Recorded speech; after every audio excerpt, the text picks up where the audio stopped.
La madrugada del jueves, 7 de enero de 2026, quedará grabada en la memoria colectiva de Chiapas como una de las jornadas más oscuras que ha vivido el Estado en años recientes. Lo que comenzó como un trayecto rutinario en una carretera secundaria del municipio de frontera Comalapa, se convirtió en una pesadilla que ha dejado a más de 20 familias en la angustia total, sin noticias de sus seres queridos y a toda una región sumida en el terror.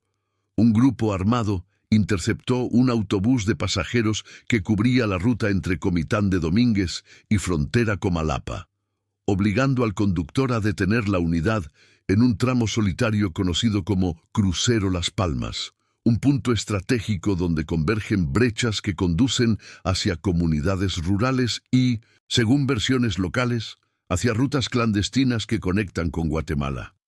Los pasajeros, según los primeros testimonios que han comenzado a filtrarse, fueron obligados a descender del vehículo con amenazas de muerte.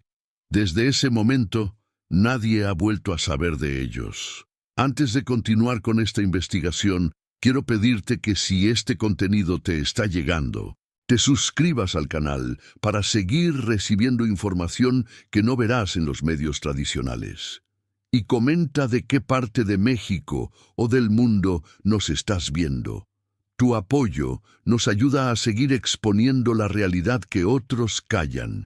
El autobús pertenecía a la línea regional Transportes del Sureste, una cooperativa que opera desde hace más de 30 años en la zona fronteriza de Chiapas, conocida por sus unidades modestas pero funcionales que conectan poblaciones donde las grandes empresas de transporte simplemente no llegan. La unidad con placas de circulación BBXT 742C salió de la terminal de Comitán a las 11 de la noche del miércoles 6 de enero, con destino final en frontera Comalapa, un trayecto que en condiciones normales no supera las 2 horas y media.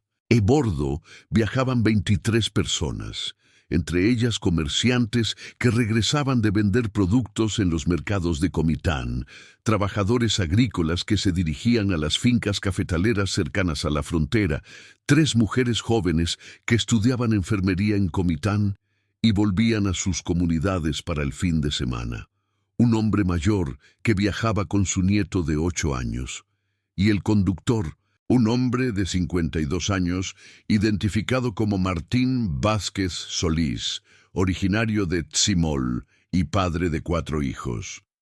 El crucero Las Palmas es un punto que cualquier persona de la región conoce bien.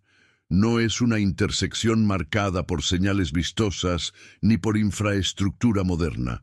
Es simplemente un cruce de terracería y asfalto donde la carretera estatal 211, angosta y llena de curvas, se encuentra con un camino de tierra que se adentra hacia el ejido El Edén y más allá, hacia parajes donde el control estatal es prácticamente inexistente. Durante el día, el lugar se llena de vendedores ambulantes que ofrecen frutas, tamales y refrescos a los viajeros. Durante la noche, el crucero queda completamente a oscuras. No hay alumbrado público. No hay vigilancia, solo el sonido de los grillos, el viento que baja de las montañas y ocasionalmente el paso de algún vehículo solitario. Es en ese escenario donde, aproximadamente a la 1:15 de la madrugada del jueves, 3 camionetas pickups bloquearon el paso del autobús. Según un testimonio anónimo recabado por medios locales, las camionetas eran tipo Hilux y Ranger, pintadas de colores oscuros, sin placas visibles, con las luces apagadas hasta el último momento. Martín Vázquez intentó maniobrar para esquivar el bloqueo, pero una 4ª camioneta apareció por detrás, cerrándole cualquier vía de escape. Los hombres armados descendieron rápidamente. Al menos 15, según las versiones preliminares, vestidos con ropa táctica negra y verde olivo. Algunos con pasamontañas y otros con paliacates cubriendo sus rostros. Portaban fusiles de asalto tipo AK-47 y AR-15, además de pistolas en los cinturones. Uno de ellos, aparentemente el líder del grupo, se acercó a la puerta del autobús y golpeó el vidrio con la culata de su rifle, gritándole al conductor que abriera inmediatamente. Martín, según relata una fuente cercana a la familia, intentó calmar la situación, pero el hombre armado disparó al aire 2 veces, provocando gritos de pánico al interior de la unidad. El conductor no tuvo más opción que abrir la puerta. Lo que ocurrió en los siguientes minutos ha sido reconstruido parcialmente a partir de mensajes de texto y audios de WhatsApp que algunos pasajeros alcanzaron a enviar antes de que les arrebataran sus teléfonos. Una de las estudiantes de enfermería, identificada únicamente como Brenda por su familia, envió un mensaje a su madre a la 1:18 de la madrugada que decía: «Mamá, nos están bajando del camión, hay hombres armados, estoy muy asustada». Otro pasajero, un comerciante de 38 años llamado Esteban López, alcanzó a grabar un audio de 23 segundos donde se escuchan gritos, órdenes en voz alta y el llanto de un niño. En el audio, una voz masculina grita: «¡Todos abajo! ¡Rápido, o los matamos aquí mismo! ¡Dejen los celulares en los asientos!». Luego se escucha el golpe seco de alguien siendo empujado y el audio se corta. Ese fue el último contacto que las familias tuvieron con sus seres queridos. Los pasajeros fueron organizados en fila a un costado de la carretera, mientras los hombres armados revisaban el autobús con linternas tácticas, aparentemente buscando algo específico o verificando la identidad de cada persona. Según testigos que pasaron por la zona aproximadamente 1 hora después del operativo, el autobús seguía estacionado en el crucero con las luces interiores encendidas, pero completamente vacío. No había rastro de sangre, no había señales de violencia extrema en el lugar, pero tampoco había pasajeros, simplemente habían desaparecido. Uno de estos testigos, un camionero que transportaba mercancía hacia la frontera, declaró de manera anónima a un medio digital local que al pasar por el crucero vio el autobús abandonado y que sintió un miedo que nunca había sentido en 20 años manejando por estas carreteras. El hombre no se detuvo, aceleró lo más que pudo y condujo sin parar hasta llegar a frontera Comalapa, donde finalmente reportó lo que había visto a las autoridades municipales. La primera denuncia formal fue presentada a las 4:47 de la madrugada en las oficinas de la Policía Municipal de Frontera Comalapa por parte de un familiar de uno de los pasajeros, quien había recibido los mensajes de auxilio y no lograba comunicarse con su hermano desde hacía más de 3 horas. El comandante en turno, visiblemente incómodo según relatan personas presentes en la comandancia esa madrugada, tomó la denuncia, pero advirtió que no contaban con los elementos suficientes para realizar un operativo de búsqueda en la zona del crucero, especialmente en horas de oscuridad y sin apoyo de fuerzas estatales o federales. La respuesta generó indignación, pero también un silencio cargado de miedo.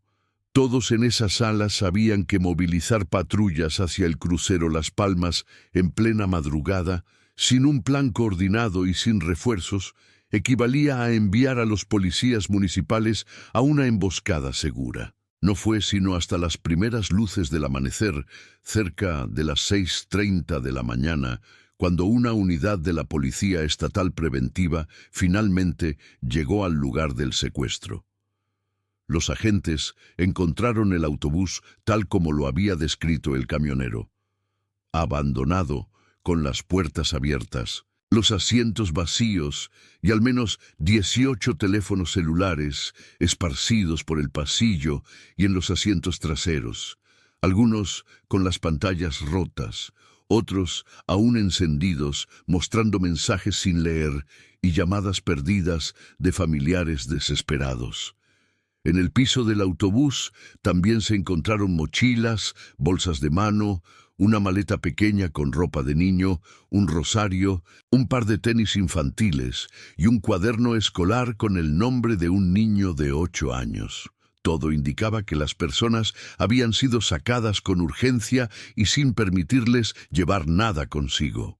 El perímetro fue acordonado y elementos de la Fiscalía General del Estado de Chiapas arribaron al lugar cerca de las 9 de la mañana para iniciar las diligencias correspondientes. Se desplegó personal de servicios periciales para recabar evidencias, tomar fotografías, levantar huellas dactilares y buscar cualquier rastro que pudiera conducir a la identificación de los responsables o al paradero de las víctimas. Sin embargo, las condiciones del terreno complicaron la investigación desde el inicio. La zona del crucero es de tierra compactada y piedra, lo que dificulta la obtención de huellas de neumáticos claras. Además, en las horas transcurridas desde el secuestro hasta la llegada de las autoridades, varios vehículos ya habían pasado por el lugar, contaminando potenciales evidencias. Lo único que los peritos pudieron confirmar con certeza fue la presencia de casquillos percutidos calibre 7, 66-39 milímetros, compatibles con fusiles AK-47, en un área cercana al autobús, lo que corroboraba las versiones de que los hombres armados habían disparado al aire para someter a los pasajeros. A medida que la mañana avanzaba, decenas de familiares comenzaron a llegar al crucero Las Palmas. Madres llorando, esposos gritando nombres al viento, hijos menores buscando entre los policías alguna respuesta que nunca llegaba. Una mujer, identificada como Patricia Gómez, madre de Brenda, la estudiante de enfermería que había enviado el último mensaje, cayó de rodillas frente al autobús vacío, suplicando a las autoridades que hicieran algo, que organizaran búsquedas, que enviaran helicópteros, que pidieran apoyo al ejército. Mi hija solo iba a estudiar, repetía entre sollozos. No tiene nada que ver con nada. ¿Por qué se la llevaron? ¿Dónde está mi niña? Las escenas de desesperación se repetían una y otra vez. El abuelo del niño de 8 años, un hombre de más de 70 años que había llegado desde su comunidad en un taxi colectivo, caminaba en círculos alrededor del autobús, llamando el nombre de su nieto con voz quebrada, sin entender cómo era posible que en cuestión de minutos su familia hubiera sido destrozada. La respuesta oficial del gobierno de Chiapas llegó pasado el mediodía a través de un escueto comunicado emitido por la Fiscalía General del Estado. El texto, de apenas 4 párrafos, confirmaba la desaparición de 23 personas tras la interceptación de un autobús en el municipio de Frontera, Comalapa, y señalaba que se habían iniciado las investigaciones correspondientes, activando protocolos de búsqueda y análisis de inteligencia para dar con el paradero de las víctimas. El comunicado no mencionaba a ningún grupo criminal por nombre, no proporcionaba detalles sobre posibles líneas de investigación, no ofrecía ninguna hipótesis sobre los motivos del secuestro. Simplemente garantizaba que todas las autoridades estatales y federales competentes estaban trabajando coordinadamente para resolver el caso en el menor tiempo posible. La frialdad del lenguaje oficial contrastaba brutalmente con el dolor desgarrador de las familias que seguían aferradas a la esperanza de volver a ver con vida a sus seres queridos. Para entender la magnitud de lo ocurrido y el contexto en el que se desarrolló este secuestro masivo, es fundamental conocer la situación de seguridad que atraviesa la región fronteriza de Chiapas desde hace varios años.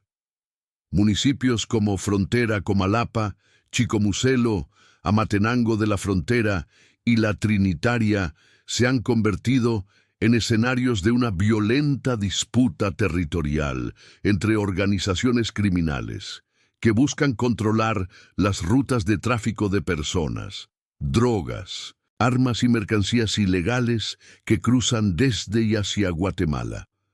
La frontera sur de México, particularmente en Chiapas, es porosa, extensa y difícil de vigilar.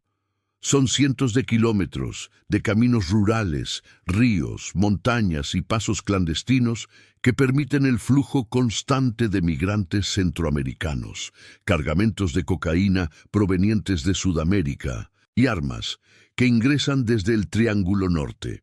Históricamente, el control de esta zona estuvo en manos de grupos criminales locales relativamente pequeños que operaban con cierta discreción, evitando actos de violencia extrema que pudieran atraer la atención de las autoridades federales. Sin embargo, ese equilibrio precario se rompió hace aproximadamente 4 años, cuando células del Cártel de Sinaloa comenzaron a expandir su influencia hacia el sur, buscando establecer rutas directas para el trasiego de drogas hacia Estados Unidos sin depender de intermediarios. Esto generó una reacción inmediata del Cártel Jalisco Nueva Generación, que ya tenía presencia en regiones cercanas del estado de Chiapas y que no estaba dispuesto a ceder un centímetro de territorio. Lo que siguió fue una escalada de violencia que ha dejado cientos de muertos, desaparecidos, desplazados y comunidades enteras sumidas en el miedo.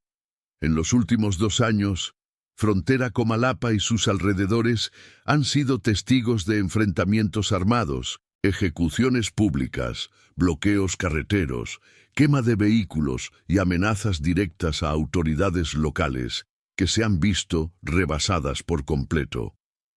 En marzo de 2024, un grupo armado incendió la presidencia municipal de Chicomucelo, después de que el alcalde se negara a liberar a un sicario detenido por la policía municipal. En agosto del mismo año, un convoy de al menos 20 camionetas con hombres armados circuló en pleno día por las calles de Frontera Comalapa sin que ninguna autoridad interviniera. Los habitantes grabaron videos desde sus casas, aterrorizados, mientras los vehículos pasaban lentamente, con los ocupantes mostrando sus armas de alto calibre como una clara advertencia. Y en noviembre de 2025, apenas 2 meses antes de este secuestro masivo, 4 cuerpos desmembrados fueron encontrados en bolsas negras a un costado de la carretera que conecta Comitán con Frontera Comalapa. Los cuerpos presentaban mensajes grabados en la piel con navajas, una práctica característica de grupos criminales que buscan sembrar terror en poblaciones rivales. Pero lo que ocurrió la madrugada del 7 de enero de 2026 representa un punto de inflexión en la forma en que operan estos grupos en la región. No se trató de un enfrentamiento entre células criminales. No fue una ejecución selectiva contra objetivos específicos. Fue la desaparición masiva de personas comunes y corrientes que simplemente se encontraban en el lugar equivocado, en el momento equivocado. O quizás, y esto es lo que más aterra a los habitantes de la zona, no estaban en el lugar equivocado, sino que fueron elegidas deliberadamente. ¿Por qué? ¿Con qué propósito? Esas son las preguntas que nadie puede responder todavía, pero que alimentan las teorías más oscuras. Una de las hipótesis que han comenzado a circular entre analistas de seguridad y periodistas especializados en crimen organizado es que el secuestro podría estar relacionado con una estrategia de reclutamiento forzado. En otras regiones de México, particularmente en estados como Michoacán, Guerrero y Tamaulipas, grupos criminales han implementado tácticas similares, interceptando autobuses o vehículos de transporte público y seleccionando a hombres jóvenes para integrarlos a sus filas bajo amenaza de muerte. Aquellos que se niegan o que son considerados inútiles para las actividades del grupo suelen ser ejecutados y sus cuerpos arrojados en fosas clandestinas. Esta práctica, conocida en el argot criminal como levantón masivo, tiene como objetivo fortalecer las células operativas del cártel en territorios donde la guerra territorial exige un flujo constante de combatientes. Otra teoría apunta a que el secuestro podría ser un mensaje dirigido a un grupo rival o incluso a las propias autoridades. En la lógica retorcida del crimen organizado, la desaparición de 23 personas inocentes en un solo operativo envía una señal inequívoca de poder, control territorial y capacidad de actuar con impunidad total. Es una forma de decir: nosotros mandamos aquí, podemos hacer lo que queramos, cuando queramos, y nadie nos va a detener. Este tipo de mensajes no solo van dirigidos a los enemigos directos del grupo criminal, sino también a la población civil, que queda paralizada por el miedo, y a las autoridades, que quedan exhibidas en su incapacidad para proteger a los ciudadanos. Una tercera posibilidad, quizás la más perturbadora, es que entre los pasajeros del autobús viajaba alguien que representaba un interés específico para el grupo armado. Podría tratarse de una persona con vínculos a un cártel rival, un testigo protegido, un informante o incluso un familiar de algún miembro importante de una organización criminal. En ese escenario, los otros 22 pasajeros habrían sido llevados simplemente porque estaban en el mismo autobús, convirtiéndose en víctimas colaterales de un ajuste de cuentas muy particular. Esta hipótesis ha sido mencionada de manera extraoficial por elementos de inteligencia que trabajan en la zona, aunque hasta el momento no existe ninguna confirmación oficial al respecto. Mientras las autoridades continúan con sus investigaciones, los habitantes de frontera Comalapa y de las comunidades aledañas han comenzado a tomar sus propias medidas de seguridad. Desde la mañana del jueves, el tránsito de autobuses de pasajeros en horarios nocturnos ha sido suspendido de manera voluntaria por varias líneas de transporte.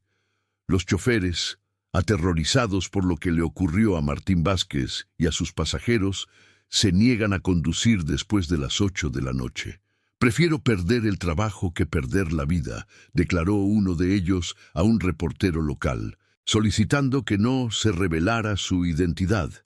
Las familias han comenzado a evitar viajes innecesarios, especialmente aquellos que implican atravesar carreteras solitarias o pasar por el crucero Las Palmas, que ahora es visto como un lugar maldito, marcado por una tragedia que parece no tener fin. En las redes sociales, la indignación y el miedo se mezclan en un torrente de publicaciones, videos, audios y teorías. Usuarios de Facebook que viven en la región han creado grupos de alerta temprana donde comparten en tiempo real cualquier movimiento sospechoso de vehículos, presencia de hombres armados o bloqueos carreteros. Reportan convoy de 10 camionetas saliendo de El Edén rumbo a la carretera principal, escribió un usuario a las 3 de la tarde del jueves. No salgan de sus casas. Dicen que andan levantando gente otra vez, advertía otro mensaje publicado minutos después. La población está viviendo en un estado de alerta permanente, donde cada ruido, cada camioneta desconocida, cada convoy que pasa representa una amenaza potencial. Las autoridades federales, por su parte, han permanecido notablemente silenciosas. Hasta el momento, ni la Secretaría de Seguridad y Protección Ciudadana Federal ni la Guardia Nacional han emitido declaraciones públicas sobre el caso. No se ha anunciado el despliegue de operativos especiales de búsqueda ni la activación de protocolos de emergencia que suelen implementarse en casos de secuestros masivos. Este silencio ha sido interpretado por muchos como un reconocimiento tácito de que la situación en la frontera sur está completamente fuera de control y que las autoridades simplemente no tienen los recursos, la voluntad o la capacidad para enfrentarla de manera efectiva.